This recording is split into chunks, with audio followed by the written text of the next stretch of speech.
안녕하세요. 저는 소중한 가족을 지키며 살고 있는 40대 여자입니다. 살면서 힘든 일이 많았는데 이제야 평화를 되찾은 느낌이 드네요.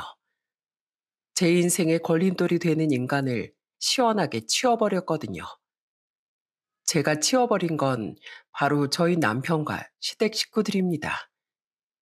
같이 행복한 가정을 꾸려나갈 줄 알았던 인간이 오히려 행복을 파괴하기만 했거든요. 그간 어떤 일들이 있었는지 오늘 한번 이야기해 보려고 해요.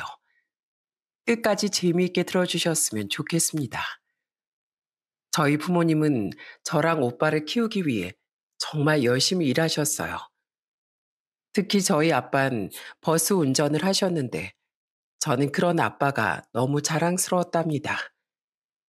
아빠가 출근하실 때마다 현관까지 나가 배웅을 해드렸어요. 아빠, 오늘 비 많이 온대요. 비 오는 날엔 운전 조심해야 되는 거 아시죠? 손님들이 빨리빨리 가자고 해도 천천히 가야 돼요. 그리고 운전하다가 졸리거나 심심하면 내 생각하는 거 알죠? 아빠 화이팅! 아빠는 하루 종일 운전을 하다 보니 퇴근하고 나면 정말 피곤해 보이셨어요. 그런데 그 와중에도 퇴근길에 맛있는 걸 사들고 와서 저랑 오빠가 먹는 걸 지켜보시거나 얼른 씻고 나와 저랑 놀아주기도 하셨죠. 그렇게 저희 가족은 든든한 아빠 덕분에 화목하게 지낼 수 있었어요. 아빠도 버스 운전기사로 일하는 것에 자부심을 느끼고 더욱 열심히 일을 하셨죠. 하지만 아빠의 자부심이 한순간에 박살나는 사건이 있었습니다. 제가 13살 때 아빠가 운전하던 버스가 큰 사고를 당하고 말았거든요. 그 소식을 듣고 엄마랑 같이 병원에 달려갔는데 아빠는 중상을 입어 수술을 받아야 된다고 하더라고요. 엄마가 경찰한테 어떻게 된 거냐고 물어보자 경찰이 이렇게 대답하더군요. 그게 남편분께서 4차선 도로에서 신호대기 중이었는데 뒤에서 오던 트럭이 졸음운전을 하는 바람에 버스를 들이박아 버렸어요. 사고가 크게 나는 바람에 중상자도 다수 발생하고 사망자도 2명 발생했습니다. 사망자도 있을 정도로 큰 사고라 뉴스에도 나오고 난리가 났었어요. 저희 가족은 제발 아빠가 수술을 무사히 마치기만을 기도했죠. 그런데 기도를 열심히 한 덕분일까요? 다행히 저희 아빤 수술을 받고 무사히 깨어나셨어요. 하지만 너무 큰 충격에 매일 본인을 자책하며 우셨답니다. 이게 다 나 때문이야. 뒤에서 트럭이 돌진하고 있는 걸 내가 진작에 알아채고 피했어야 하는데 그랬으면 사람들이 그렇게 다칠 일도 없고 2명이나 죽을 일도 없었을 거 아니야. 그럴 때마다 저희 엄만 아빠를 안아주며 달래주셨어요. 여보, 자책하지 마. 그건 당신 잘못이 아니야. 그건 어쩔 수 없는 사고였다고. 당신 그동안 버스 운전하면서 정말 열심히 살았잖아. 나랑 우리 애들이 당신을 얼마나 자랑스러워하는 줄 알아? 그러니까 자책하지 말고 지나간 일은 잊어버리자. 어? 하지만 저희 아빠는 사고의 트라우마가 너무 심해서 정신과 치료까지 받게 되셨어요. 의사가 말하길 외상 후 스트레스 장애 때문에 한동안 계속 병원을 다녀야 된다고 하시더라고요. 저희 가족은 그런 아빠가 다시 예전처럼 기운을 되찾으실 수 있게 옆에서 항상 보살폈답니다. 어디 갈 일이 있으면 아빠 대신에 엄마가 운전대를 잡았고 하루에도 몇 번씩 저희 가족이 아빠한테 사랑한다고 말하며 안아주기도 했어요. 또 하루는 제가 아빠한테 통닭을 사다 드린 적도 있었답니다. 아이고, 네가 돈이 어디 있어서 통닭을 다 사왔어? 이런 거 내가 사줘야 되는데 어린 자식한테 얻어먹고 있다니. 에이, 아빠 또 온다. 아빠, 이거 내 용돈 모아서 산 거거든요. 나도 이제 중학생인데 이 정도는 살 수 있다고요. 얼른 눈물 닦고 닭다리 하나 먹어봐요. 아빠 주려고 사온 건데 안 먹으면 섭섭하잖아요. 그러자 아빠는 손등으로 눈물을 훔치고선 닭다리를 드시더군요. 그걸 보고 저희 오빤 쪼르르 밖으로 나가 콜라를 사오더니 아빠한테 시원한 콜라 한 잔을 따라드렸어요. 아빠는 자식들 덕에 힘이 난다며 웃으시더라고요. 다행히 아빠는 몇 년이 지나자 점차 회복이 되시더라고요. 그리고 제가 고등학교 땐 아빠가 건설 현장에서 일을 하기 시작하셨어요. 그런데 힘쓰는 일을 하신다고 하니까 저희 엄마가 걱정을 많이 하시더라고요. 여보, 다른 일도 많은데 왜 하필이면 몸 쓰는 일이야? 너무 힘들지 않겠어? 에이, 난 괜찮아. 내가 몇 년 동안이나 일을 못하는 바람에 돈을 많이 까먹었는데 이 정도는 해야지. 나 때문에 당신이 생활비 번다고 장모님이 운영하시던 떡집 물려받아서 일하느라 고생 많이 했잖아. 그래도 내가 가장인데 우리 가족은 내가 먹여 살려야지. 그리고 건설 현장에서 일하는 게 몸은 힘들어도 돈은 많이 준대. 나 안전수칙 지키면서 조심해서 일할 거니까 너무 걱정하지 마. 아빤 그렇게 말씀하셨지만 저희 가족은 늘 걱정을 달고 살았어요. TV에서 뉴스를 보면 건설 현장에서 누가 추락해서 사망했다는 둥, 떨어진 건설 자재에 깔렸다는 둥, 별의별 사건 사고들이 많더라고요. 그런 뉴스를 들을 때마다 혹시라도 우리 아빠한테 그런 일이 일어날까봐 심장이 벌렁거렸어요. 하지만 정말 다행히도 아빠가 일하는 동안 아무 사고도 일어나지 않았답니다. 몇 년 동안 문제없이 일을 하시니까 저희 가족도 마음을 놓게 되었어요. 그렇게 시간이 흘러 저와 오빠는 대학에 들어가고 취직까지 하게 되었답니다. 그런데 저희 오빠가 취업하고 첫 월급 때 저희 부모님께 봉투 하나를 드리더라고요. 엄마, 아빠, 이거 제 첫 월급이에요. 그동안 키워주셔서 정말 감사해요. 제가 첫 월급 받은 기념으로 큰절 한번 올리겠습니다. 오빠가 큰절을 하자 저희 부모님이 껄껄 웃으며 좋아하시더라고요. 아이고, 우리 아들이 취업하니까 이렇게 큰절도 다 받아보네. 그런데 봉투에 뭘 이렇게 많은 돈을 넣었어? 많긴요. 아빠, 이제부턴 제가 용돈 드릴 테니까 아빠는 이제 엄마랑 같이 떡집 운영하면서 편하게 사세요. 건설 현장에서 계속 일하시면 몸 상하시잖아요. 아유, 됐다, 됐어. 이렇게 우리 줄 돈 있으면 그 돈 모아서 너 장가 갈 때 써야지. 우린 이 돈 필요 없으니까 도로 가져가거라. 싫어요. 저 그동안 못한 효도 이제부터 많이 할 거란 말이에요. 저 박성호 오늘부터 효자의 길을 걷겠습니다. 아이고, 효자는 이놈아. 네가 사고만 안 치면 효자다. 지금껏 효도 잘하고 있으니까 이 돈은 도로 가져가. 그날 오빠가 사온 소고기를 구워 먹으며 저희 가족은 웃음꽃이 활짝 피었답니다. 그런데 한창 가족들이랑 술 한잔 하던 중 제가 오빠에게 은근슬쩍 여자친구 있냐고 물어보니까 얼굴이 시뻘개지더라고요. 알고 보니 3달 만난 여자친구가 있다길래 다음엔 우리 가족들한테도 소개해달라고 했죠. 그리고 얼마 안 가 오빠가 정말로 여자친구를 소개시켜줬답니다. 저희 엄마 생신 때 여자친구를 데리고 온 거예요. 오빠 여자친구가 케이크를 하나 사왔는데 저희 부모님이 너무 좋아하시더라고요. 아이고, 이걸 고마워서 어쩐대. 그나저나 아버지가 교회 목사시라며? 그래서 그런지 말하는 것도 나긋나긋하고 너무 참하네. 오빠 여자친구가 성격이 좋아서 저희 가족들이랑 식사를 하며 얘기를 많이 나누었어요. 제가 오빠한테 불만은 없냐고 물어보니까 오빠 여자친구가 이렇게 말하더라고요. 성우 씨가 다 좋은데 오토바이만 좀 안 탔으면 좋겠어요. 하필이면 취미를 붙여도 오토바이 붙여서 사고라도 날까봐 평소에 얼마나 걱정되는지 몰라요. 아유, 그러니까요.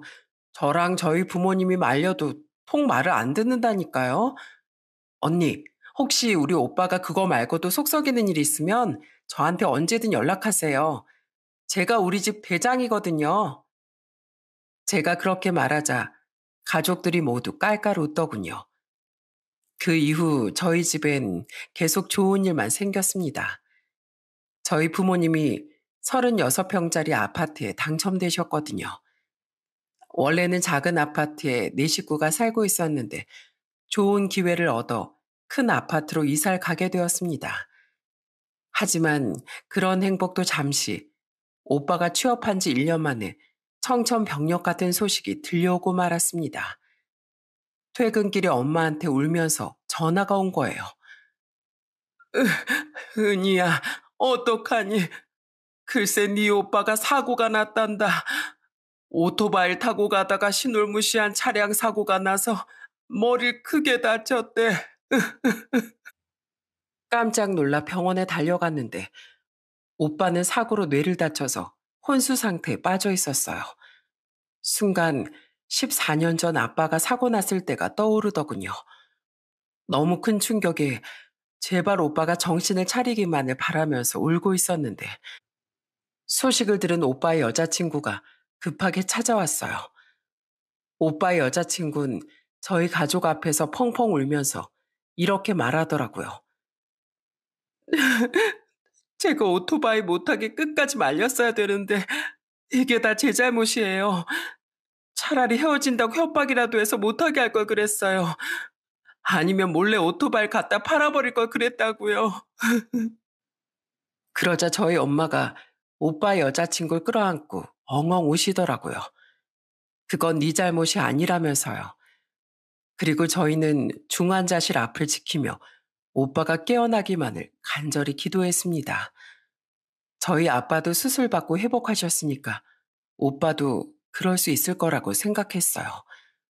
하지만 그런 행운이 두 번이나 찾아오진 않더라고요. 저희 오빠는 결국 사고 난 지 5일 만에 세상을 떠나고 말았습니다. 장례식장에서 모든 가족이 얼마나 서럽게 울었는지 몰라요. 오빠의 여자친구도 장례식을 내내 지키면서 하염없이 울더라고요. 어머님, 성호 씨는 정말 좋은 사람이었어요. 항상 남을 배려할 줄 알고 회사에서도 성실하게 일하고 가족들이 행복하길 바라는 좋은 사람이었다고요. 저요, 성호 씨랑 결혼까지 약속했던 사이였어요. 이제 슬슬 양가 부모님께 말씀드리려고 했었는데 하필이면 왜 이런 사고를 당한 건지 모르겠네요. 그렇게 저희 가족이 될 뻔한 오빠의 여자친구는 장례식을 마지막으로 떠나버렸어요. 아빠는 끊었던 담배를 다시 피우시고 엄마도 한동안 떡집을 쉬고 무기력하게 사셨죠. 저도 때때로 오빠의 얼굴과 목소리가 떠올라 미칠 것 같더군요. 하지만 산 사람은 어떻게든 살아간다고 오빠를 잃은 슬픔도 시간이 지나니까 다시 괜찮아지더군요. 몇 년이 지나자 저희 부모님도 다시 웃음을 되찾고 저도 예전처럼 열심히 살아갈 수 있었어요. 그렇게 일상을 보내던 중 저는 30대 초반에 남편을 만나게 되었습니다. 남편은 저보다 3살이 많았는데 대기업 임원의 운전기사로 일하고 있었어요. 성격도 착하고 다정한 데다 연봉도 나쁘지 않았죠. 저는 남편과 결혼해 둘이 모은 돈으로 조그만 아파트에 신혼살림을 차렸답니다. 결혼하고 나서는 모든 게 행복했어요. 시댁에 가면 다들 잘해주시고 제가 결혼하고 1년 만에 아들을 낳았을 때도 시댁 식구들이 너무 좋아하시더라고요. 저희 시부모님은 곱창집을 운영하고 있었는데 가게에 놀러 가면 항상 곱창을 맛있게 구워주셨어요. 예, 며느라, 이렇게 잘 구워진 곱창에다가 부추를 올려가지고 먹어야 제대로 먹는 거야. 자, 여기 구워놓은 거 있으니까 소스 찍어서 한번 먹어봐라. 음, 어머님, 쫄깃한 게 너무 맛있어요. 다른 곱창집에 가면 냄새 나는 데도 있던데, 어머님네 곱창은 왜 이렇게 맛있어요? 그게 다 우리 집 비법이지. 자, 우리 집은 선지국도 무한 리필인 거 알지? 느끼할 때마다 국물 한 숟갈씩 떠먹고 모자라면 언제든지 얘기해. 곱창 다 먹고 나서 밥 볶아달라고 하는 것도 잊지 말고. 저희 남편 역시도 친정에 정말 잘하더라고요. 저는 둘째도 아들을 낳았는데 아들이 둘이나 생기다 보니 남편이 책임감이 강해졌나 봐요. 어느 날 친정에 갔는데 남편이 저희 아빠한테 이러더라고요. 아버님, 오늘 꼼장어에 소주 한 잔 어떠세요? 아버님 꼼장어 엄청 좋아하시잖아요. 그렇게 아빠랑 같이 꼼장어를 먹으러 갔는데 술을 몇 잔 기울이던 남편이 저희 아빠한테 이런 말을 하더라고요. 아버님, 그동안 이 사람이랑 돌아가신 형님 키우느라 고생 많이 하셨죠? 저한테도 아들이 둘이나 생기니까 이 세상에 있는 모든 아버지들이 존경스럽더라고요. 그런데 아버님, 걱정하지 마세요. 제가 돈 열심히 벌어서 우리 가족 책임지겠습니다. 제가 지금 모시고 있는 임원분이 저를 많이 예뻐라 하시거든요. 조만간 연봉도 올려준다고 했으니까 몸이 부서져라 이래서 우리 가족 행복하게 해줄 겁니다. 저는 그 말을 듣고 감동을 받아 눈물이 찔끔 나올 뻔했답니다. 저희 아빠도 남편의 어깨를 토닥여주면서 혹시라도 힘들면 언제든지 얘기하라고 하시더군요. 저는 앞으로의 결혼 생활이 계속 이렇게 행복할 줄 알았어요. 그런데 시간이 지나자 저희 시댁 식구들이 조금씩 변하기 시작하더군요. 특히 저희 시모랑 둘째 시누이가 본색을 드러내기 시작했습니다. 하루는 제가 애들까지 데리고 시모가 운영하는 곱창집에 놀러 간 적이 있었어요.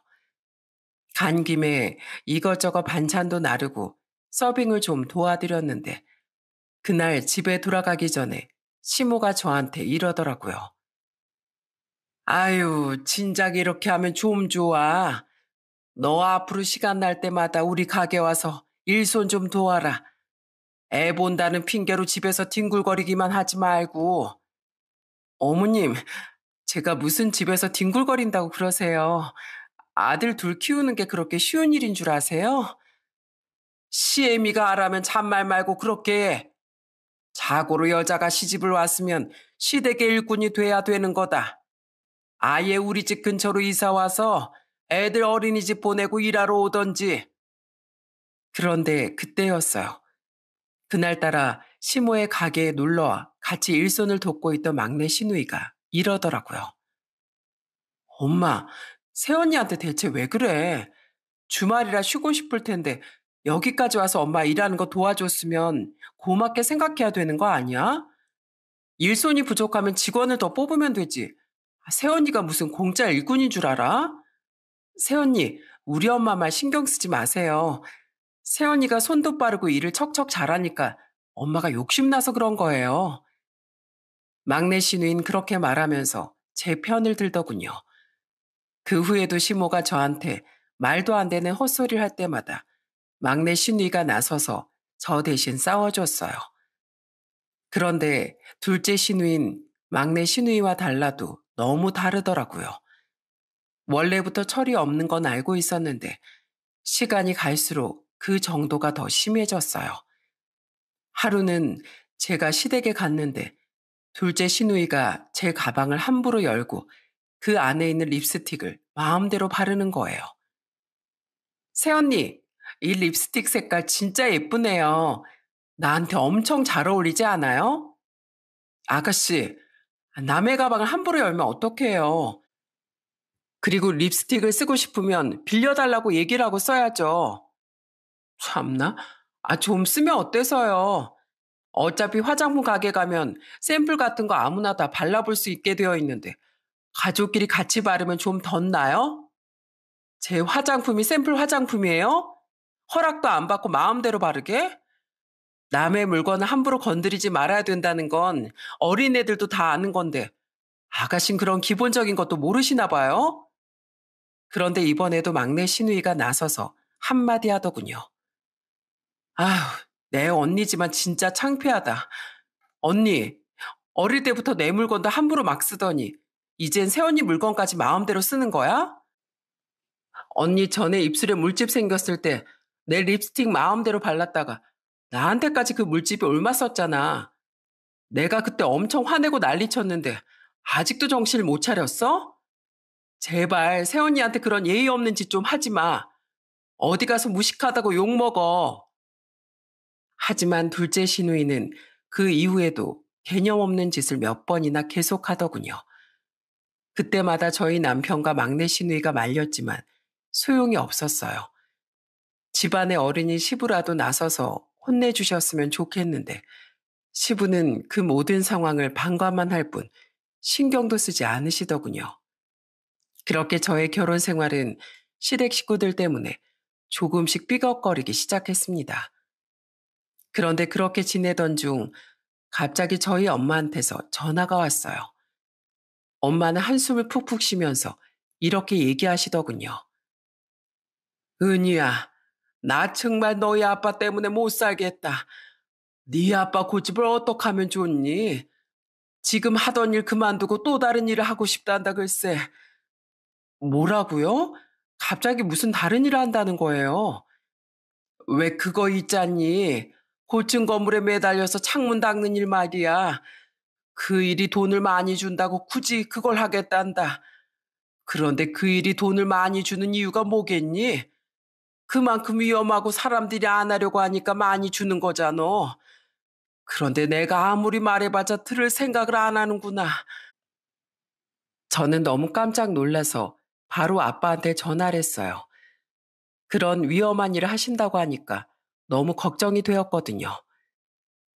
아빠, 그렇게 위험한 일을 도대체 왜 하시려는 건데요?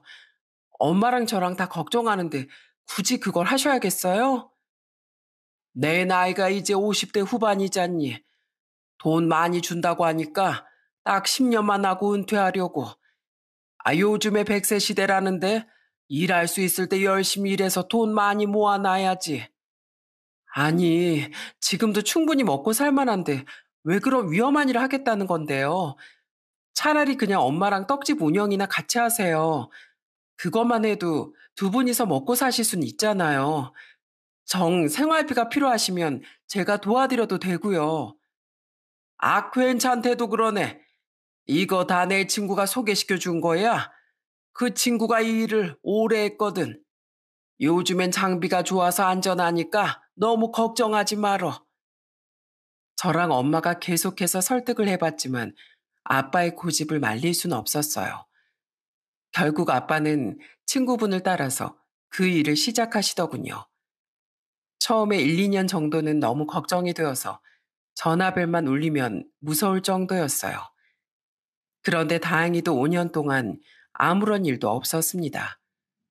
아빠 말대로 안전장비가 잘 되어 있어서 생각보단 위험하지 않은 것 같더라고요. 하지만 역시나 사고는 예상치 못하게 터지더군요.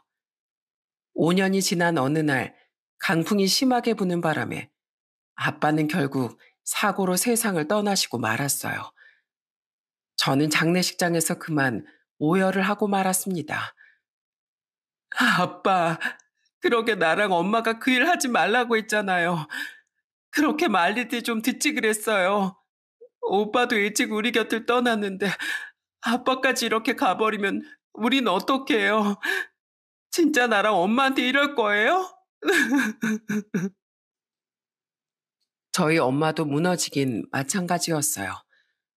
남편은 장례식장에서 상주 역할을 하면서도 저와 엄마를 많이 위로해 주었답니다.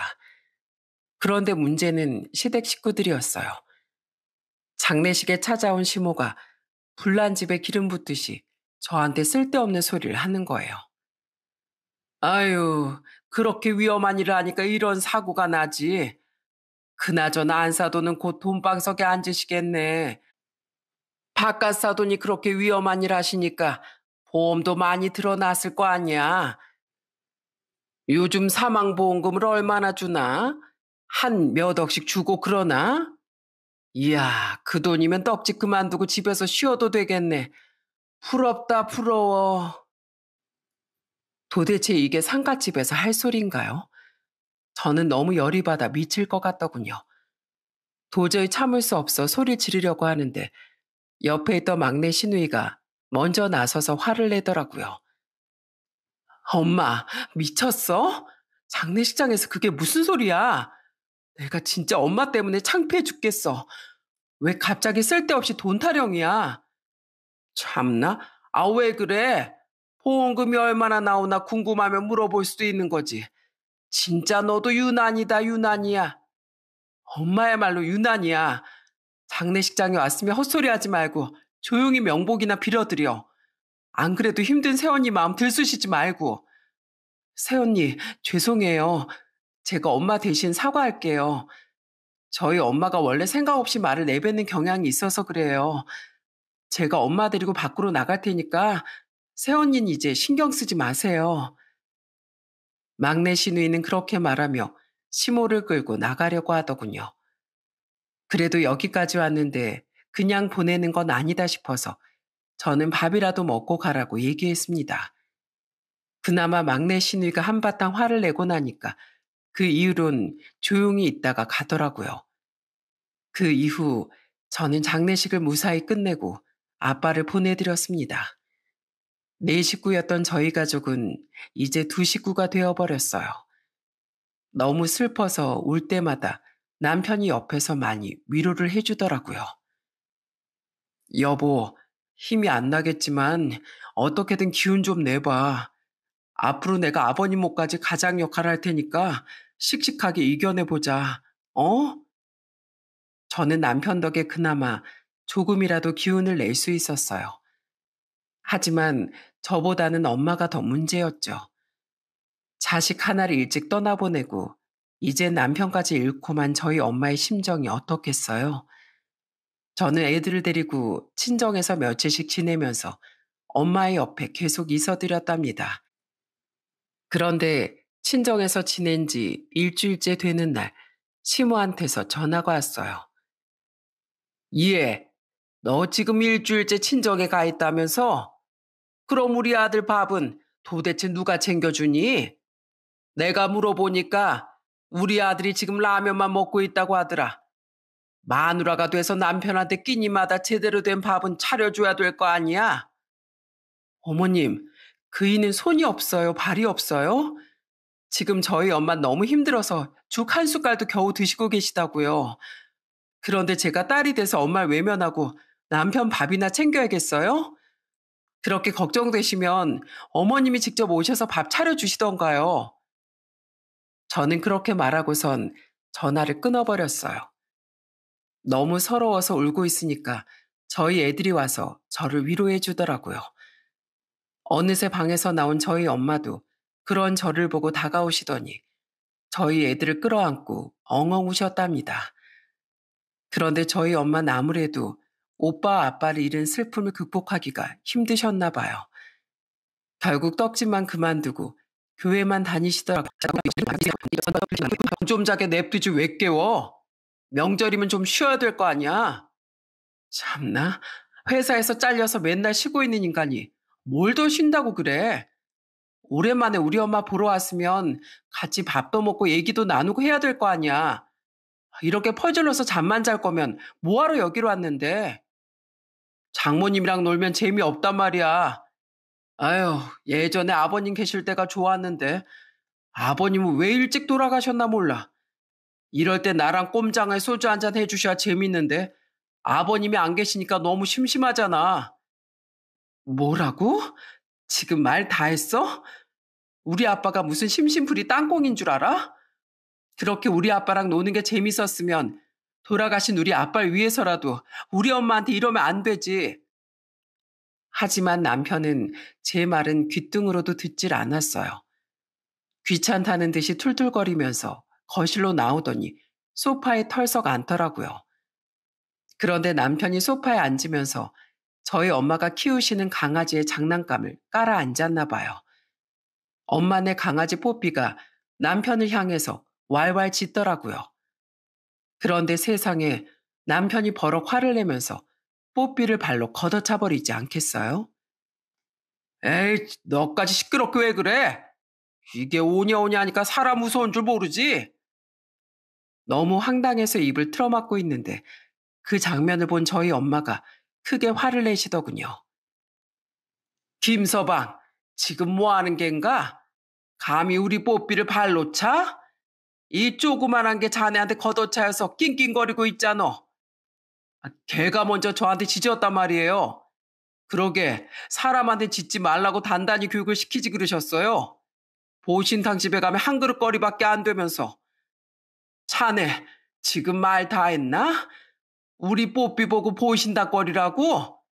우리 뽀삐가 나한테 가족인 거 뻔히 알면서 어떻게 그런 심한 말을 해? 비록 사람은 아니어도 내가 새끼 때부터 애지중지 키운 애야. 그런데 어떻게 그런 입에 담지 못할 말을 하냐고. 저희 엄마가 그렇게 화를 내자 남편이 씩씩거리며 밖으로 나가버렸어요. 예전에 엄마가 그렇게 예뻐하던 사이는 이제 더 이상 없었어요.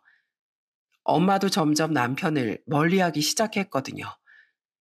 그렇게 남편과의 사이가 점점 나빠지고 있었는데 또다시 안 좋은 일이 생기고 말았습니다. 저희 엄마가 병원에서 건강검진을 했다가 암에 걸린 사실을 발견하게 된 거예요. 아들과 남편을 떠나보내고 하루하루 고통 속에 살다가 이제는 병까지 걸리게 되신 거죠. 저는 세상이 너무 원망스러워서 집에서 매일 울었답니다. 그런데 그 와중에도 저희 남편은 전혀 슬퍼하는 기색이 없더라고요. 그 모습이 너무 괘씸해 몇 번 뭐라고 했는데도 들은 척도 안 하더군요. 그런데 투병 생활을 하던 저희 엄마가 어느 날 저를 붙잡고 이런 말씀을 하셨어요. 은희야, 내가 지금 치료를 받고 있긴 하다만 언제 어떻게 될지 모르니 너한테 미리 재산을 물려주려고 한다. 지금 내가 살고 있는 36평짜리 아파트 너한테 증여해 줄게. 우리 성호도 가버리고 네 아빠도 떠나버렸으니 이제 나한테 남은 건 너 하나뿐이지 않니?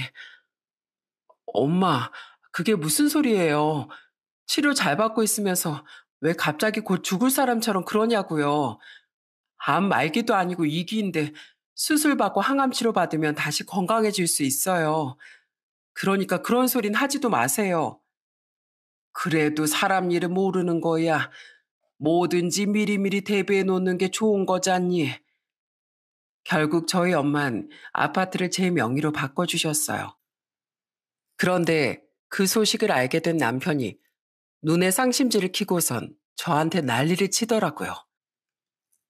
뭐야, 아파트를 물려주실 거면 나랑 공동명의로 해주셔야지. 왜 당신 명의로 해? 장모님 진짜 너무하시네. 난 사이도 아니다 이거야? 그런데 공동명의 타령을 하는 건 남편뿐만이 아니었어요. 시모까지 저한테 전화해서 억지를 부리더라고요. 예, 안사돈이 너한테 아파트를 물려주셨다며? 그거 지금이라도 우리 아들이랑 공동명의로 바꿔라. 넌 우리 아들이 불쌍하지도 않냐? 사고 나서 회사에서 잘리고 손을 다쳐서 일도 못하고 있는데 공동명의라도 해줘서 우리 아들 길을 살려줘야 될 거 아니야?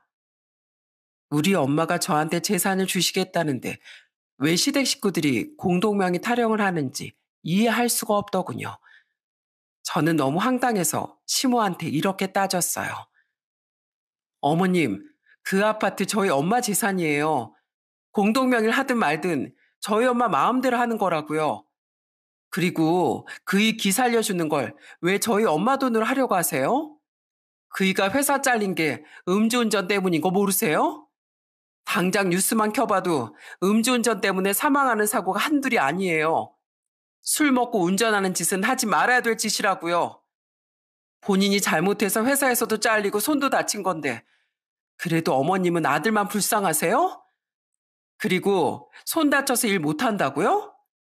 그이는 오른손잡이고 다친 건 왼손인데 왜 일을 못해요?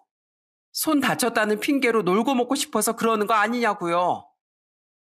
저는 너무 화가 나서 하고 싶은 말을 다다다 쏘아댔습니다. 그러자 시모는 끝까지 소리를 지르더니 전화를 끊어버리더군요. 그런데 며칠 후 저희 막내 신우이한테서 술 한잔 하자면서 연락이 왔어요. 만나서 막걸리를 한잔 하는데 막내 신우이가 한숨을 쉬면서 저한테 이렇게 말하더라고요.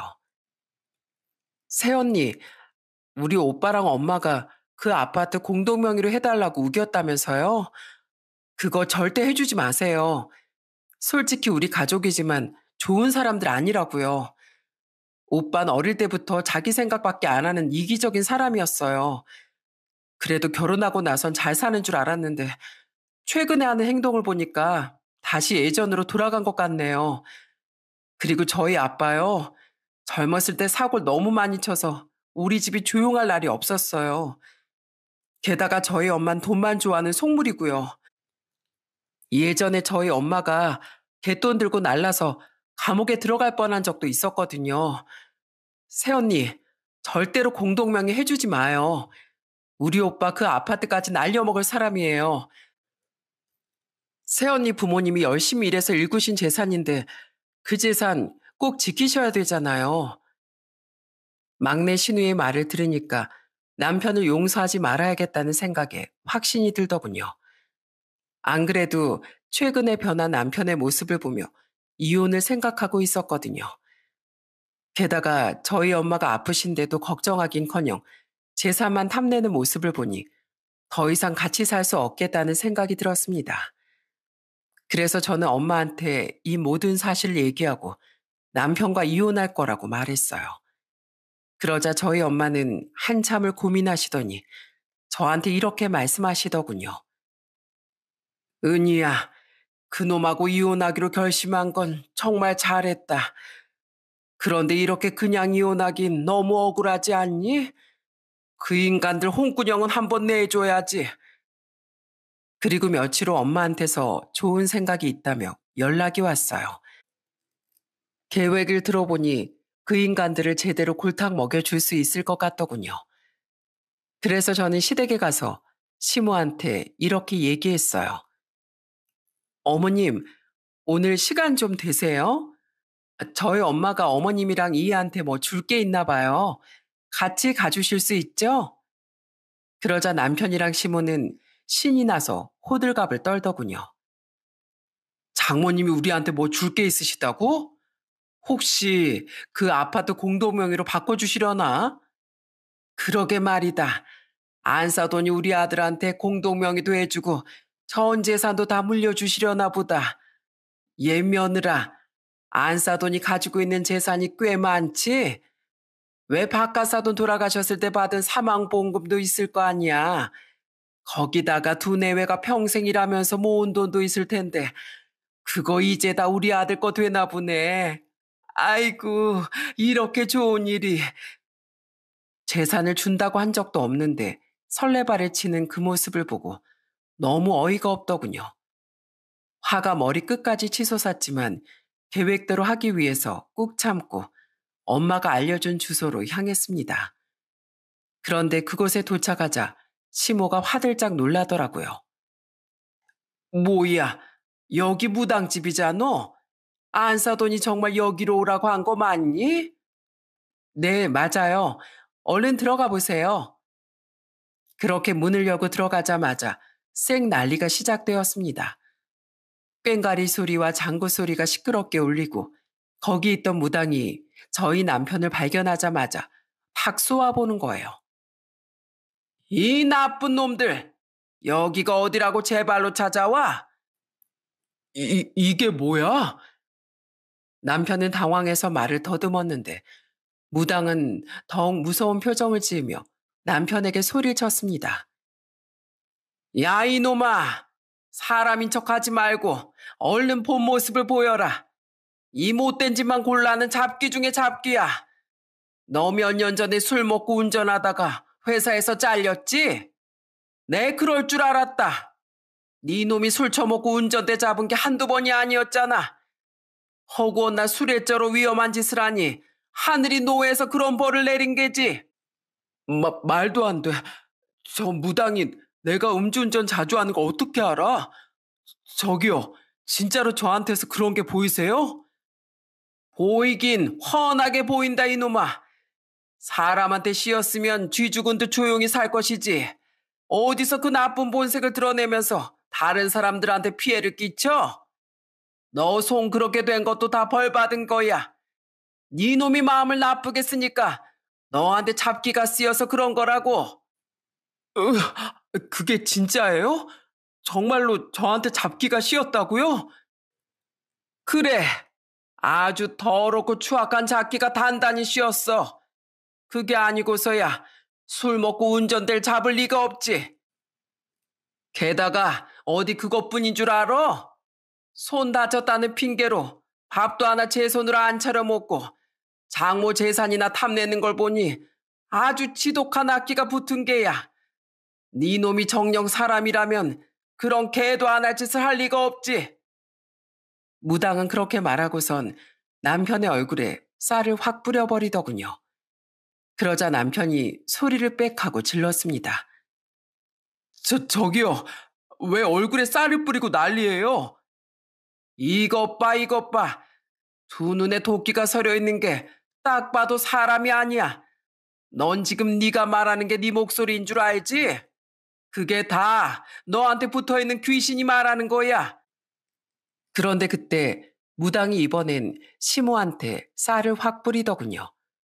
그리고선 당황해하고 있는 시모한테 이렇게 말했어요. 너도 문제야, 문제. 아주 잡기가 모자한데 똑같이 들러붙었구만. 넌 네 아들보다 잡게 씌인 지 더 오래됐어. 거지로 살다 죽은 귀신이 붙어서 젊었을 때부터 돈독이 잔뜩 올랐다고. 너 예전에 갯돈 들고 튄 적 있지?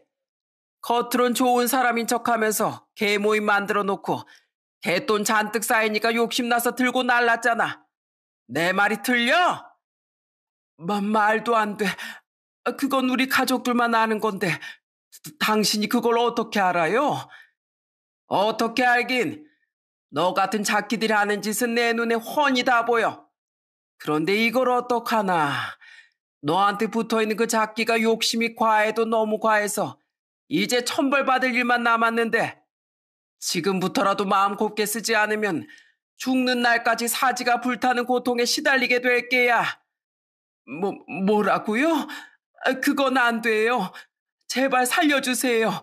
제발요. 방법이 없어, 방법이. 그러게 적당히 하고 그만했어야지. 이젠 네 죄가 너무 깊어서 굿을 100번을 안 돼도 돌이킬 수가 없다고. 그러자 시모가 벌벌 떨면서 저한테 매달려 이러더군요. 예, 며느라. 안사돈이 우리한테 선물 준다면서 이게 도대체 뭐니? 나 지금 무서워서 제대로 서 있지도 못하겠구나. 이 무당이 하는 말들이 정말 다 사실이냐? 그걸 제가 어떻게 알아요? 정말로 어머님이랑 저 인간한테 귀신이 붙어 있으니까 그렇게 얘기하는 거겠죠. 저희 엄마가 지금이라도 귀신 떼어내라고 무당집을 소개시켜 주셨나 보네요. 교회 가서 기도하라고 하면 안 하실 거 뻔하니까 무당한테 굿이라도 해달라고 하세요. 굿을 100번이나 해도 돌이킬 수 없다고 하지 않니? 어쩐지 너무 이상하다 했어. 내가 젊었을 땐 이렇게까지 욕심이 많지는 않았는데 이상하게 자꾸만 너만 보면 돈 욕심을 부리게 되더라고. 그런데 이게 다 귀신 때문이었다니. 나 너무 무서워서 어떡하니. 제발 나 좀 살려주려무나. 여보, 나도 제발 좀 살려줘. 나 너무 무섭단 말이야. 저 무당이 한마디 할 때마다 팔에 소름이 돋고 등골이 쭈뼛 서는 것 같아. 그런데 그때였어요. 무당이 또다시 쌀을 한 줌 지더니 시모랑 남편의 얼굴에 뿌리더군요. 허이! 허이! 이 작기들아 물러가라. 오늘 니놈들이 먼지 한 톨 안 남아날 때까지 내가 싸그리 모두 없애주마. 뭐라고? 싸그리 없애준다고? 그러다가 나 죽는 거 아니야? 싫어, 싫다고. 남편과 시모는 순간 겁에 질려서 뒤도 안 돌아보고 도망가 버리더군요. 먼지 한 톨 안 남게 없애준다고 하니까 큰일 나는 줄 알고 잔뜩 겁을 먹었나 봐요. 저는 그 모습을 보고 너무 황당하고 우스워서 코웃음을 치고 말았답니다. 그리고 이 모든 계획을 도와준 무당분께 감사하다고 인사를 드렸어요. 사실 이 무당분은 저희 엄마의 친구였거든요. 어릴 때부터 저희 엄마랑 친한 사이였는데 20대 때 신내림을 받았다고 하시더군요. 저희 엄만 교회를 다니긴 하지만 이 친구분과 서로 존중해주는 사이였어요. 그런데 저희 엄마가 친구분한테 제 얘기를 했더니 이렇게 말씀하셨다고 하시더군요. 그놈의 집구석 아주 미친 거 아니야? 그놈들 나한테 한번 데리고 와. 내가 이래봬도 무당이라 눈빛으로 사람 기를 확 죽여놓을 수 있거든. 내가 이번 기회에 그놈들 아주 혼쭐 내줄게. 그렇게 저희 엄마와 친구분의 작전으로 시모와 남편에게 본때를 보여줄 수 있었답니다.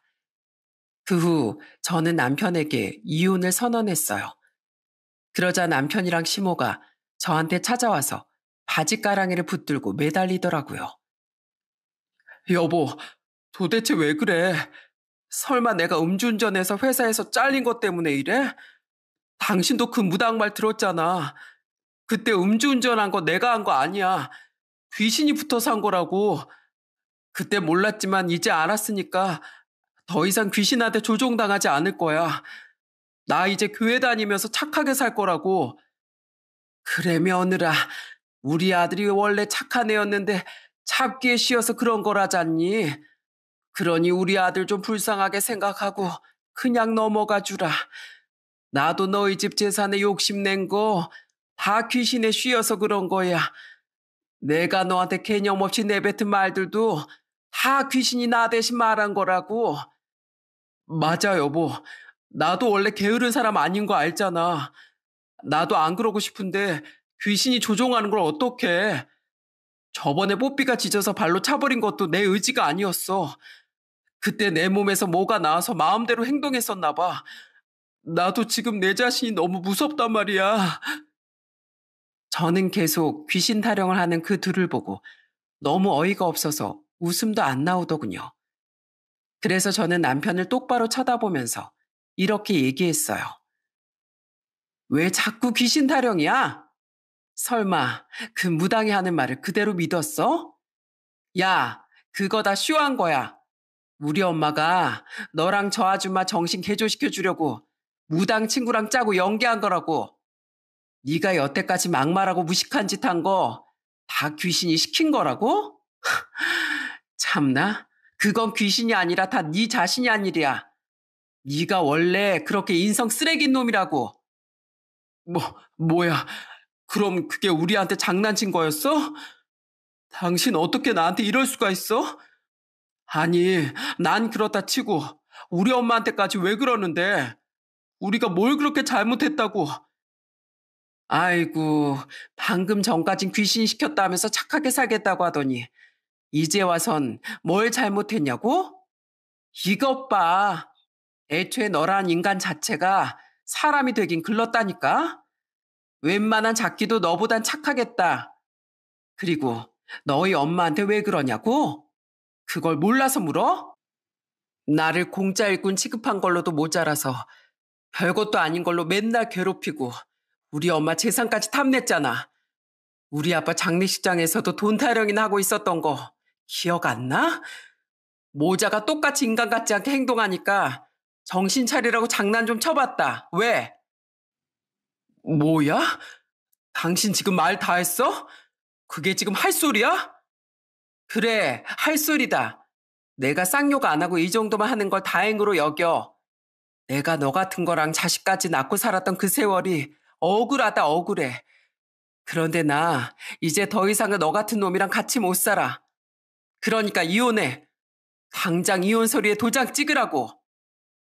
저는 그렇게 말하고서는 이혼 서류를 던지고 그 둘을 내쫓아 버렸어요. 그리고 결국 재산 분할까지 하고 이혼을 하게 되었죠. 남편과 결혼했을 땐 앞으로 행복한 미래만 펼쳐질 줄 알았는데 결국엔 저의 결혼 생활이 이렇게 파국으로 끝나고 말았네요. 그래도 그런 인간들이랑 더 이상 가족이란 이름으로 엮이지 않아도 되니까 마음이 너무 홀가분해요. 저희 애들도 아빠 없이 사는 생활에 금방 적응을 하더라고요. 비록 살면서 안 좋은 일이 많았지만 좋은 일도 한 가지 있었어요. 제가 이혼한 후에 저희 엄마가 수술도 잘 마치고 항암 치료도 잘 받으셔서 지금 많이 회복이 되셨거든요. 일상생활에도 지장이 없으시고 취미로 여기저기 산책도 다니실 만큼 건강해지셨답니다. 저는 엄마가 증여해 주신 아파트에서 엄마랑 저희 애들이랑 넷이서 살고 있어요. 오빠도 없고 아빠도 없지만 그래도 서로서로 의지하며 힘을 내고 있답니다. 그런데 얼마 전 저희 큰아들이 엄마한테 이런 얘기를 하더라고요. 할머니, 난 할머니가 너무 좋아요. 우리 엄마처럼 저한테 많이 웃어주시고 맛있는 것도 많이 만들어주시잖아요. 저 나중에 어른 돼서 회사 다니면 할머니한테 맛있는 거 많이 사드릴 거예요. 그러니까 그때까지 아프지 말고 오래오래 사셔야 돼요. 아셨죠? 그러자 저희 엄마는 감동을 받으셨는지 눈물을 뚝뚝 흘리며 저희 아들을 안아주시더라고요. 취업하고 효자의 길을 걷겠다던 저희 오빠, 힘든 일을 하며 가족들을 지켜주시던 저희 아빠, 그리고 이제는 저와 엄마에게 위로가 되어주는 저희 아들들까지. 저희 집안 남자들은 왜 이렇게 다 듬직한지 모르겠어요. 전 남편이 없으니까 저희 가족이 더욱 돈독하고 행복해진 것 같습니다. 비록 오빠 아빠를 잃었지만 저는 지금 이 순간이 너무 행복하답니다. 이제야 모든 역경을 이겨내고 진정한 행복을 찾은 느낌이거든요. 앞으로 저희 엄마가 세상을 떠나시는 그날까지 단 하루도 허투루 쓰지 않고 좋은 추억만 남겨놓으려고요. 나중에 엄마를 잃고 나서는 후회하고 싶지 않으니까요.